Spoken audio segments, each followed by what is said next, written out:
ઉપર ટાઇટલ તો તમે વાંચ્યું જ હશે કે ઓછી મહેનતમાં ડબલ મજા. કઈ રીતે? ચાલો જોઈ લઈએ. અહીંયા મેં લગભગ વજનમાં 300 ગ્રામ જેવી દૂધી લઈ લીધી છે. એને છોલી સાઈડમાંથી થોડીક છોલશો ને એટલે એ સરસ ખમણાઈ જશે. અને મીડિયમ સાઇઝની જે જાળી હોય ને આપણી ખમણીની, બસ એનાથી આપણે ખમણવાનું છે.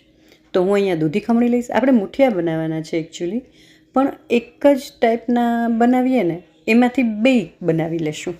એટલે કે રસિયા મુઠિયા અને વઘારેલા મુઠિયા બનાવવાના એક જ છે. નહીંતર આપણે રસિયા મુઠિયા કરીએ તો અલગથી કરવાના હોય. ડાયરેક્ટ આપણે દહીં કાં છાશ વઘારી એનો રસો કરી અને એમાં પછી આપણે મુઠિયા નાખતા હોય છે ને એમાં બાફતા હોય છે. પણ આજે એવું નથી કરવાના. આજે આપણે એક જ બાફીને કરશું, એમાંથી જ બે કરશું.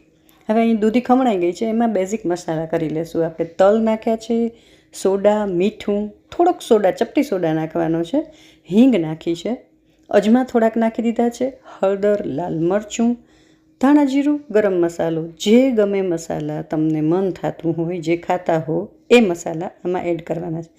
લસણ, આદું, મરચાં મેં વાટી લીધા છે, એ નાખવાના. લસણ ન ખાતા હોય તો નહીં નાખવાનું. કોથમીર ખૂબ બધી, બહુ મજા આવશે એટલે એ નાખી દેવાની છે. આપણે થોડી ગળાશ નાખીએ ને તો મજા આવે, એટલે મેં અહીંયા 2 ચમચી ખાંડ નાખી દીધી છે. મોણ માટે તેલ નાખી લેશું.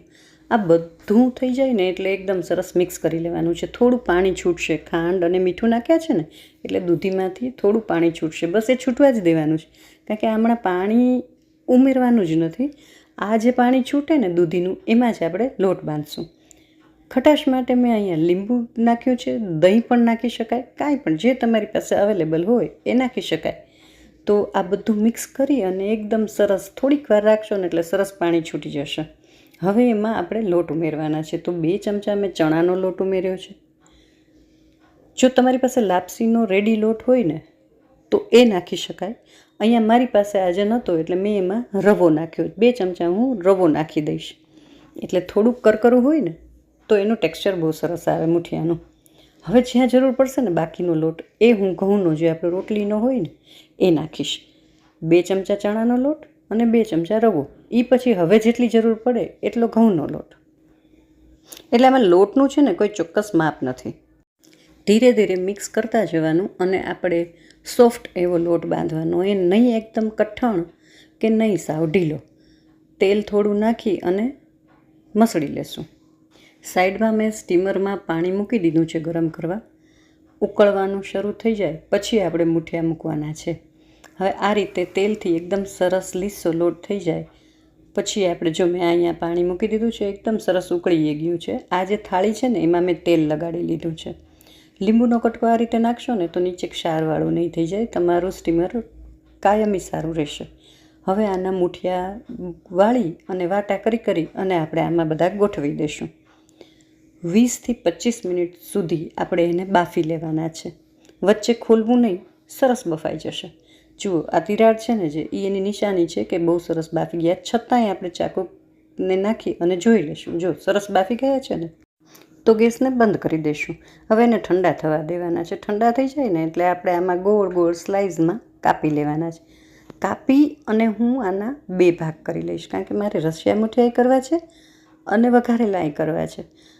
બધાના ઘરમાં એવું હોય, અડધાને આ ભાવતા હોય, અડધાને આ ભાવતા હોય. તમારા ઘરમાં બધાને કઈ ટાઈપના ભાવે છે કમેન્ટ કરીને જણાવશો.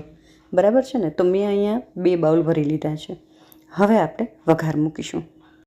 વઘારનું તેલ ગરમ થાય ને ત્યાં સુધીમાં ફટાફટ વિડીયોને લાઈક કરી દો, તો કારણ કે મને ખબર છે કે તમને વિડીયો ગમતો હશે, મજા જ આવશે.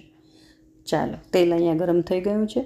રાઈ, જીરું અને 1 સૂકું મરચું નાખી દીધું છે. હિંગ નાખી દઈશું. હવે આપણે આમાં બેઝિક મસાલા, હળદર, લાલ મરચું એ નાખી થોડું દહીં નાખવાનું છે. દહીં આમાં તમે થોડુંક ખાટું હશે ને બહુ મજા આવશે. આપણે અત્યારે પહેલાં છે ને એ રસિયા મુઠિયા કરીએ છીએ. દહીં નાખી અને તરત જ સ્પેચ્યુલા એકદમ હલાવવાનું છે, કારણ કે નહીંતર દહીં ફાટી જશે. હવે મારી પાસે થોડી ખાટી છાશ પણ હતી એટલે ક્વોન્ટિટી વધારવા માટે મેં બાકીની છાશ ઉમેરી છે. જરૂર પડે તો બાકીનું પાણી પણ લઈ શકાય. હવે લસણની ચટણી નાખી છે મેં આમાં. આ બધાને સરસ ઉકળવા દેવાનું છે. એક વખત ઉકાળો આવી જાય ને ત્યાં સુધી તમારે સતત હલાવવાનું છે. લાલ મરચું, મીઠું એ બધું નાખી દીધું. હવે દહીં અને છાશથી ખટાશ તો આવી ગઈ, પણ ગુજરાતીઓને થોડુંક ગળપણ એની સાથે હોય તો મજા આવે, તો આપણે થોડી ખાંડ ઉમેરી દઈએ. જેને ન ગમતું હોય ગળપણ એ સ્કીપ કરી શકે. હવે અહીં થોડીક કસૂરી મેથી નાખી છે. ટ્રાય કરજો, બહુ મજા આવશે. બધું એકદમ સરસ ઉકળી જાય ને ત્યાર પછી આપણે જે સુધારીને રાખ્યા છે ને મૂઠિયા એ નાખી દઈશું. થોડાક મૂઠિયા આમાં હું ભૂકો કરીને નાખીશ, બાકીના એમને નાખીશ. ભૂકો કરીને નાખ્યા હશે ને એટલે એકદમ સરસ જાડો ઘાટો રસો થશે.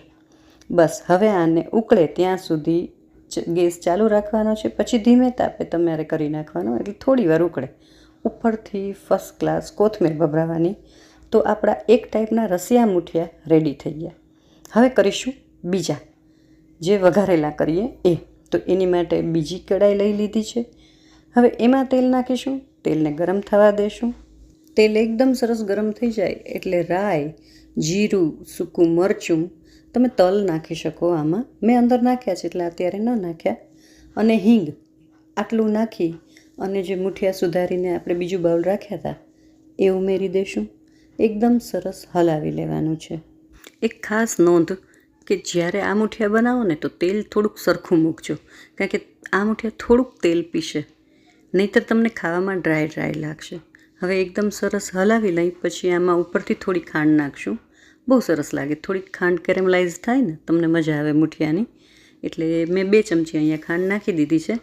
અને થોડોક ચાટ મસાલો નાખશો ને એટલે આ મૂઠિયાનો ટેસ્ટ એકદમ ફર્સ્ટ ક્લાસ થઈ જશે. ટ્રાય ન કરી હોય ને તો એકવાર કરજો. અને થોડાક આકરા થાય ને એક બાજુથી નીચે એટલી વાર સુધી થોડી વાર પછી હલાવે રાખવાનું. અને એ થોડાક આકરા થઈ ગયેલા હોય ને તો એ ખાવાની બહુ મજા આવશે. તો આપણા બીજી ટાઈપના મૂઠિયા પણ અહીંયા રેડી થઈ ગયા છે. ઉપરથી બસ કોથમીર તો ભભરાવી જ પડે ને, આપણને એ તો કેટલી ગમે. તો આપણા 2 ટાઈપના મૂઠિયા રેડી થઈ ગયા છે. કેવા લાગ્યા જરૂરથી જણાવશો. તમને કયા ભાવે છે ને એ કમેન્ટ કરજો. ચાલો ત્યારે ફરી મળીએ. આવજો.